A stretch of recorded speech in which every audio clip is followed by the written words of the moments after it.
आता शेतकऱ्याला कशी कर्जमाफी देणार माहिती किती?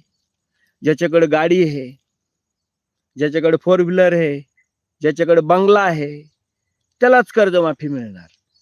अरे मग मला हे समजत नाही मित्रांनो, की ह्यो खासदार आहे, आमदार आहे, यांच्याकडे मोठ्या-मोठ्या शेत्या आहे का नाही? हजारो एकर जमिनी आहे, यांना बंगले आहे, यांना मोठ्या-मोठ्या गाड्या आहे. आपल्यापेक्षा तर खूप मोठ्या फॉर्च्युनर आहे, मोठ्या-मोठ्या 1.5-1.5, 2-2, 3-3 कोटीच्या गाड्या घेऊन हे लोकं फिरतात. मग यांना जे महिन्याचं जे वेतन आहे ना मित्रांनो यांचं, तर यांच्या महिन्याच्या वेतनावर बी निर्बंध केले पाहिजे ना आमदारच्या, खासदारच्या.